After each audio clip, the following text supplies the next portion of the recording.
అందరికీ నమస్కారం. నా పేరు చౌకుల దుర్గాప్రసాద్ శాస్త్రి, బాపట్ల జిల్లా బాపట్ల. ఈ రోజున ఒక ప్రధాన అంశంతో ఈ రోజున మీ ముందుకు నేను వస్తూ ఈ యొక్క వీడియో చేయడం జరుగుతూ ఉన్నది.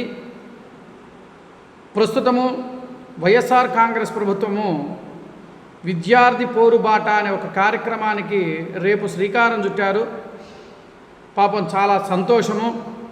విద్యార్థుల కోసం వీళ్ళు పడుతున్న తపన, ఆవేదనను చూసి నాకు కూడా విద్యార్థులకి, ఆంధ్రప్రదేశ్ రాష్ట్రంలో ఉన్న విద్యార్థులందరికీ కూడా ఒక చిన్న విశ్లేషణ ఇద్దాము. ఈ విశ్లేషణ విన్న తర్వాత మరి వాళ్ళు చేస్తున్న విద్యార్థి పోరుబాట కార్యక్రమం ఎంతవరకు సమంజసమో, గత ప్రభుత్వంలో విద్యార్థులకు ఏమాత్రం వీళ్ళు ఆ విద్యార్థులకు ఏమాత్రం లాభసాటి చేశారో ఒక్కసారి విశ్లేషణ చేస్తాను. గత ప్రభుత్వంలో విద్యార్థులకు ఏమాత్రం బకాయిలు వారు చేసిన అవన్నీ కూడా మీకు ఒక విశ్లేషణ రూపంలో మీకు చూపిస్తూ ఒక క్యాలిక్యులేషన్ మీ ముందుకు నేను తీసుకొస్తూ ఉన్నాను. దానికి సంబంధించిన వివరాలన్నీ కూడా నేను దీంట్లో తెలియజేస్తాను. ఒక్కసారి వినండి. గత ప్రభుత్వం అంటే వైఎస్ఆర్ కాంగ్రెస్ ప్రభుత్వము 2019 నుంచి 2024 వరకు కూడా విద్యార్థులకి ఏమాత్రము నష్టపరిచిందో, విద్యార్థుల పేరుతో ఎంత నష్టం చేసిందో మీకు విశ్లేషణిస్తాను. సుమారుగా 4,270 కోట్ల రూపాయలను విద్యార్థుల రూపంలో మోసం చేసిన ప్రభుత్వం, ఏకైక ప్రభుత్వం ఏదంటే వైఎస్ఆర్ కాంగ్రెస్ ప్రభుత్వం. ఈ మాట నేను ఎందుకు అంటున్నానంటే దీంట్లో కూడా విశ్లేషణ ఇస్తానండి. దీంట్లో వీళ్ళు చేసింది వసతి దీవెన కింద విద్యార్థులు మోసం చేసింది అక్షరాల 989 కోట్ల రూపాయలు. ఫీజు రియంబర్స్మెంట్ కింద 450 కోట్ల రూపాయలు. అలాగే ఏపీ స్కూల్ ఎడ్యుకేషన్ కింద 352 కోట్లు. గుడ్లు కేవలం విద్యార్థులకు అందించే గుడ్ల మీద చేసింది 200 కోట్ల రూపాయలు. నైట్ వాచ్మెన్ కింద బకాయిలు చేసింది 65.21 లక్ష.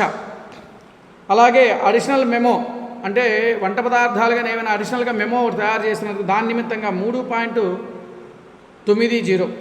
అంటే వీళ్ళు చేసిన ఈ యొక్క కోట్ల రూపాయలు మరి దేని కింద పరిగణనలోకి తీసుకోవాలి? వైఎస్ జగన్మోహన్ రెడ్డి గారు, వైఎస్ఆర్ కాంగ్రెస్ ప్రభుత్వం వారు మరి రేపు విద్యార్థులకు ఏం మేలు చేద్దామని చెప్పేసి మీరు విద్యార్థి పోరు బాట పెట్టారు. గత ప్రభుత్వంలో మీరు అంత నాణ్యతంగా విద్యార్థులను ఉద్ధరిస్తున్నాము అని చెప్పిన వాళ్ళు మరి ఇన్ని కోట్ల రూపాయలు ఎందుకు బకాయిలు, 4,271 కోట్ల రూపాయలు మరి ఎందుకు బకాయిలు ఉన్నాయో మరి రాష్ట్ర ప్రజలందరికీ కూడా విద్యార్థులకు మెయిన్, ప్రజలందరితో పాటు విద్యార్థులకు మెయిన్ తెలియజేయవలసిన బాధ్యత గత ప్రభుత్వం వైఎస్ఆర్ కాంగ్రెస్ ప్రభుత్వం మీద ఉన్నది. వాళ్ళు అది దాచిపెట్టి ఈ 9 నెలల్లో వచ్చిన మా కూటమి ప్రభుత్వము ఏదో విద్యార్థులు మోసం చేసేసింది, విద్యార్థులకు ఏమీ ఇవ్వటం లేదు అని చెప్పి గగ్గోలు పెడుతున్న వైసీపీ నాయకులారా, మరి మీ ప్రభుత్వంలో చేసిన పరిస్థితి ఏమిటి? దీనికి ఏం సమాధానం చెప్తారు? మీరు విద్యార్థి పోరు బాట పట్టే ముందు దీనికి విశ్లేషణ ఇవ్వాల్సిందిగా రాష్ట్ర ప్రజలకి మరియు విద్యార్థులకు కూడా మీరు వివరణ ఇచ్చిన తర్వాతన మీరు విద్యార్థి పోరుబాట పెడతారో లేకపోతే ఇంకా ఏం చేస్తారో మీరు చేయండి. ఎందుకంటే వీళ్ళకి ఏమీ దొరకట్లా.